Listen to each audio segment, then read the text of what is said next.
Hi, Holly at the Y, here to talk about fat. It seems like we're always being asked to cut down on fat in our diet. It's easier to do if we do it at home. A lot of fat-free things in the grocery store, they're adding sugar to make up for it, and we don't want to do that, but we don't want to lose out on that flavor either. So some of the things that you can do when you're cutting down on fat, one thing you want is you want to use a liquid oil. You want to use like a nice canola oil rather than a shortening or a butter, and often you can substitute that.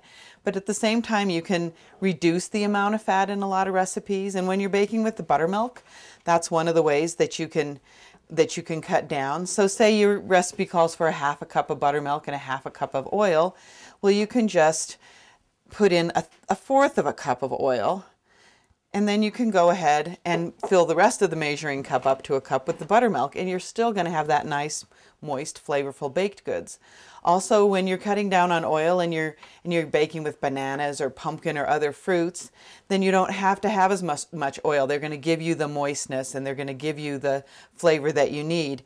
And applesauce is a good substitute for oil. And often I buy the little packs of applesauce, like a 6-pack, and it'll be a half a cup in each pack in each little container, and then that really helps you to put that in the recipe and leave the oil out, and it's still moist and it's still flavorful, and you're going to have a healthier diet. And that's always good.